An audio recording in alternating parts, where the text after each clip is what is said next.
Je vous propose de passer maintenant au point 8 à l'ordre du jour, option de l'Union européenne pour améliorer l'accès aux médicaments. Notre rapporteur est Joël Mélin et je lui donne la parole. Merci, Monsieur le Président. Mes chers collègues, l'amélioration de l'accès aux médicaments dans les 28 États membres est un sujet tout à fait fondamental. L'eurosceptique que je suis, très attaché au principe de subsidiarité en la matière, retient néanmoins comme indispensable une discussion de notre Commission.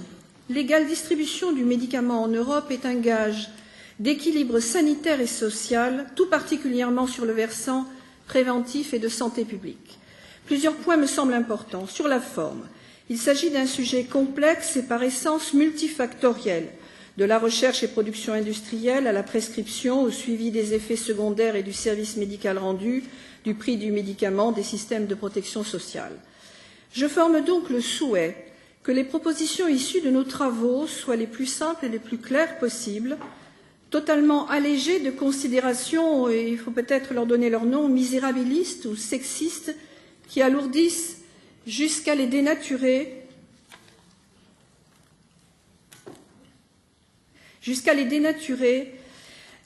trop de textes de notre commission.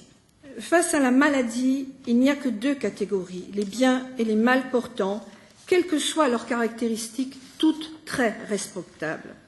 Sur le fond, la prise en charge par les différents systèmes de protection sociale des États membres, qui est un socle issu de l'application durant les XIXe et XXe siècles des systèmes bismarckiens.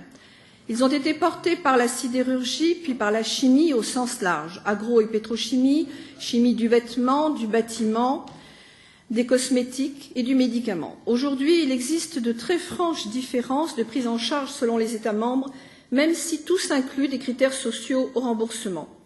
Ce sont donc ces différences qu'une coopération internationale bien comprise, dans le respect des subsidiarités, devrait aplanir.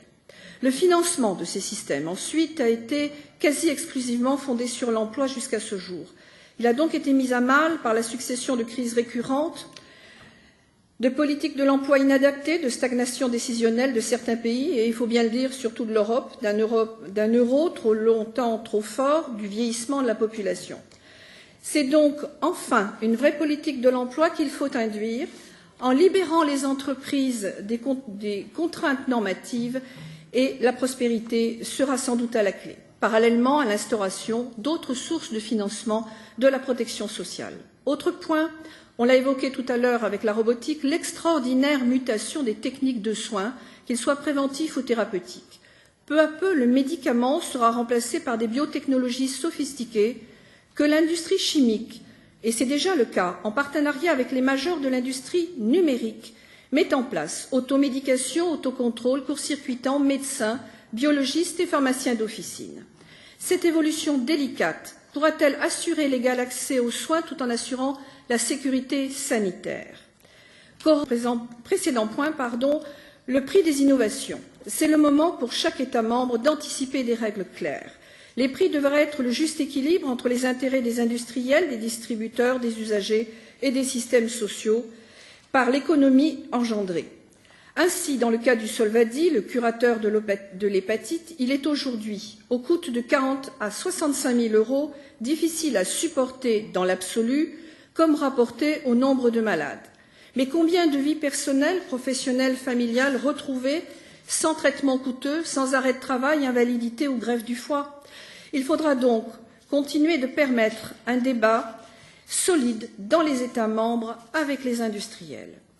Point à ne pas négliger non plus la dépendance de l'Europe en matière de matières premières médicamenteuses à l'égard de l'Inde, grand pays en voie de mutation sociétale, donc relativement fragile.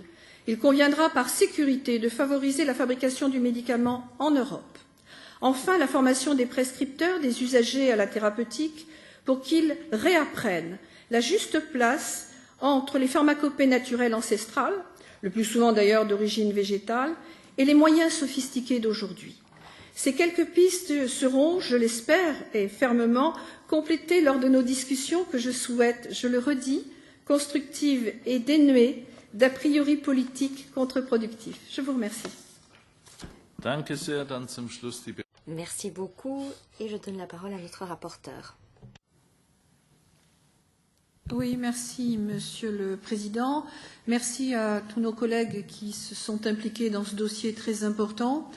Je pense que nous allons pouvoir avoir une discussion très ouverte avec des personnes très impliquées dans les dossiers et qui connaissent bien tous les aspects qui sont très importants et surtout qui sont surtout multiples de ce dossier. Et nous essaierons, in fine, de rendre des propositions qui puissent obtenir la majorité d'avis positifs dans cette commission, parce qu'il s'agit là véritablement d'un sujet que notre commission devra porter avec fierté si nous arrivons à le porter jusqu'au bout. Je vous remercie.